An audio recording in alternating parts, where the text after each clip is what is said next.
Familia, bienvenidos de nuevo a su canal, a Cripto Ingresos. El día de hoy vamos a romper un poquito con la rutina y queremos hacer un video diferente, pero muy relacionado con temas de actualidad. Vamos a hablar acerca un poquito, sin ser expertos en economía, pero hoy en día sabiendo que hay tantas situaciones interesantes sucediendo al mismo tiempo, como por ejemplo el hecho de que un dólar equivalga ya a un euro, de que el dólar se esté fortaleciendo, de que se esté hablando tanto y de que los indicadores precisamente nos estén mostrando que se está confirmando posiblemente una recesión y que también el tema de la deuda y sobre todo por qué las tasas de interés afectan el mercado y afectan obviamente la valorización o el fortalecimiento del dólar. Y al final, ¿por qué todos estos elementos serían importantes? Bueno, básicamente si te quedas al final de video, después de ver cierta revisión de algunos conceptos básicos que a lo mejor tú ya conozcas, veremos por qué cierto indicador con el que me topé recientemente me pareció importante para ser el motivo de hacer este video. En ese indicador vamos a ver cómo se relacionan estos modelos o básicamente el tema del dólar junto con la recesión de las acciones, el mercado de acciones y finalmente con el criptoactivo principal Bitcoin, podemos entender y podemos tener una idea de qué probablemente pueda estar pasando en los próximos meses. Entonces, quédate hasta el final y espero disfrutes de este contenido.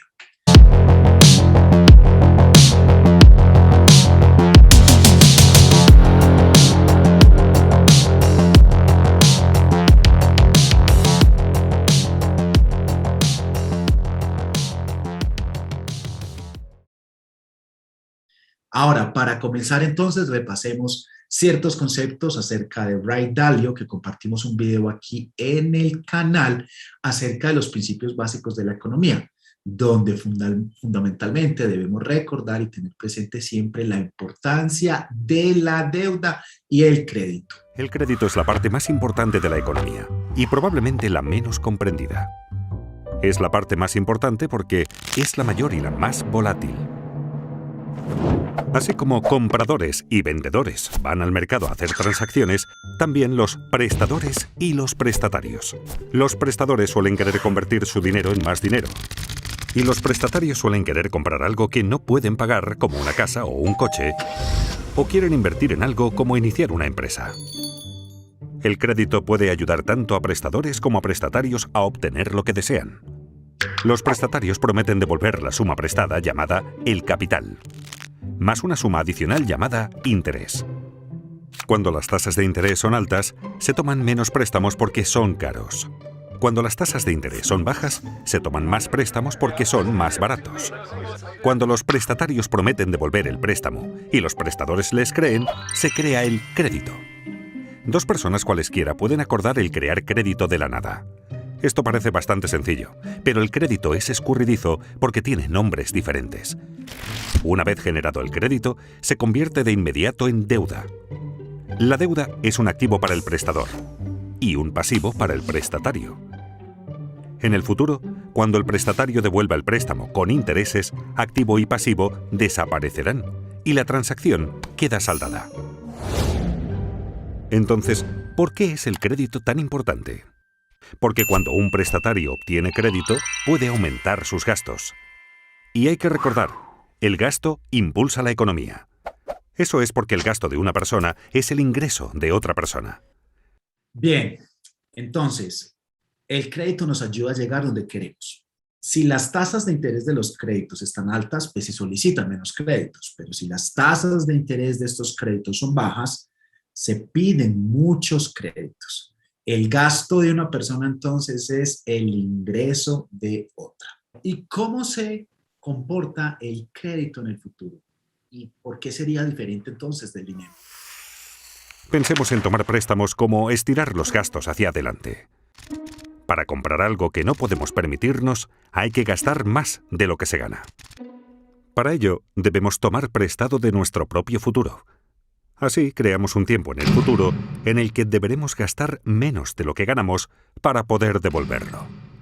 Muy rápidamente se asemeja a un ciclo. En esencia, cada préstamo que tomamos crea un ciclo. Esto es tan cierto para un individuo como para la economía. Por eso es tan importante entender el crédito, porque pone en marcha una serie de acontecimientos futuros, mecánicos y predecibles. Esto diferencia el crédito del dinero. El dinero es aquello con que saldamos transacciones. Cuando compramos una cerveza con efectivo, la transacción queda saldada de inmediato. En cambio, si la compramos con crédito, es como abrir una cuenta en el bar. Prometemos pagar en el futuro. Y junto al barman, creamos un activo y un pasivo. Acabamos de crear crédito de la nada. Solo más tarde, al pagar la cuenta del bar, desaparecen el activo y el pasivo.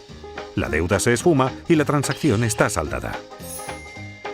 En realidad, lo que la mayoría llama dinero es de hecho crédito. Entonces nos apalancamos en el crédito para hacer girar la economía. Ok. Ahora, el término que escuchamos recientemente, inflación, ¿en qué momento se da? ¿Por qué se da? Nada. Cuando el gasto y el ingreso aumenta más rápido que la producción de bienes, los precios suben. La subida de precios se llama inflación. El Banco Central no desea demasiada inflación porque causa problemas. Al ver que los precios suben, el banco sube las tasas de interés. Con tasas de interés más altas, menos personas pueden permitirse tomar préstamos y el coste de las deudas existentes sube. Por ejemplo, suben los pagos mensuales de nuestras tarjetas de crédito. Como la gente toma menos prestado y tiene que pagar más por sus deudas, tienen menos dinero disponible para gastar y el gasto se ralentiza.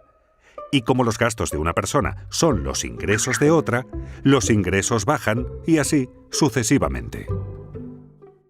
Entonces, cuando nos encontramos que los precios habituales de los bienes y servicios suben considerablemente, se desarrolla entonces lo que hemos escuchado recientemente como la inflación. Ahora, el Banco Central, a través de diferentes mecanismos, como lo puede ser subir las tasas de interés, trata de regular esa inflación, que tiene un efecto inmediato en los préstamos actuales, dado que todos esos préstamos, sus cuotas, sus moras, sus pagos habituales van a subir de precio.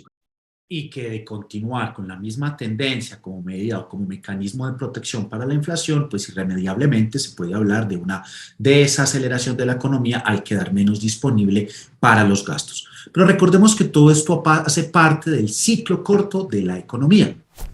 Como vemos, la economía funciona como una máquina. En el ciclo de deuda a corto plazo, el gasto se restringe solo por la voluntad de prestadores y prestatarios de dar y recibir crédito. Cuando el crédito se obtiene con facilidad, hay expansión económica. Cuando no se obtiene fácilmente, hay una recesión.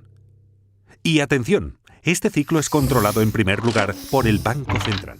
Sí, interesante y atención, porque ese mismo ente, como quien dice, sin querer queriendo, al querer subir las tasas o al subir las tasas de interés para controlar de cierta manera la inflación, termina ocasionando algo que no hemos visto en 20 años, y es que el fortalecimiento de la moneda, todo debido a que obviamente los inversionistas preferirán obviamente guardar grandes capitales en una moneda que respecto a su conversión o al manejo desde el Banco Central va a pedir mayores tasas de interés por activos por dinero que se pongan en el mercado para los prestamistas. Mucha atención a este punto, porque este punto ya veremos cómo se relaciona con lo que viene a continuación. Y es que habitualmente el Producto Interno Bruto en Estados Unidos cada que 2 periodos consecutivos reporta un índice a la baja y también cuando el índice de desempleo está a la alza, se establece como oficialmente una recesión. Quizás esta vez no está todavía tan claro, pero por ejemplo, partiendo del indicador Dow Jones, que desde junio reporta oficialmente que ya entró en un mercado bajista y sabiendo los precios de las acciones, cómo se han estado comportando actualmente, pues podemos establecer que definitivamente lo es. El punto es que en la historia de las recesiones en Estados Unidos hay unos datos interesantes que debemos tener en cuenta para llegar a la parte que queremos al final del video. Tomemos algunas consideraciones especiales. Desde octubre 21 de 1957, hace 65 años, se han experimentado 12 mercados bajistas a la fecha de hoy. Y lo que se ha establecido es que el mercado se recupera un mes después de ese bear market en alrededor de un 2.9% y un año después un 23.9%. Pero definitivamente han habido 3 ocasiones especiales donde no se ha dado. En 1973 estuvo un 26.9% unos meses después del bear market y se debió pues al escándalo Nixon y demás. En el 2001, un 1.2% después de marzo, que se estableció como periodo de crisis, Y finalmente lo que fue en julio del 2008, el colapso de la burbuja inmobiliaria, donde se mantuvo por debajo un 29.1%. Pero, ¿y a dónde vamos con todo esto? ¿Qué tiene que ver entonces el mercado de acciones y lo que está pasando ahora con el tema del dólar? Bueno, creámoslo o no, están correlacionados. ¿Has escuchado alguna vez acerca del mercado Forex?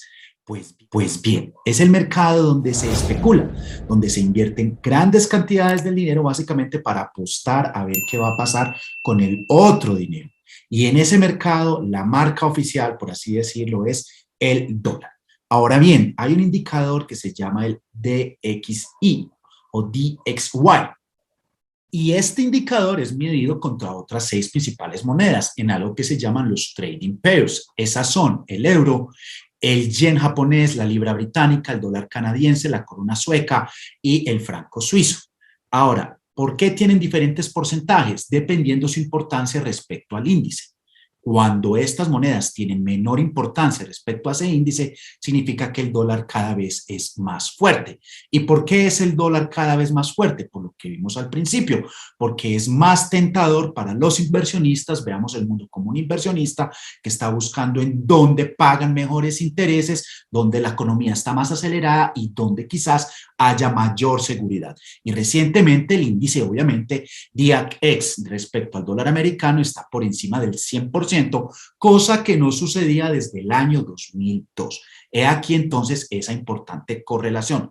Ahora, les voy a compartir, después de tener más claro cómo funcionan y cómo están conectados estos importantes elementos dentro de la economía, lo que considero quizás es una importante pieza de información que me motivó a hacer el video para analizar quizás de una manera más general y al detalle también lo que puede pasar en esta importante correlación.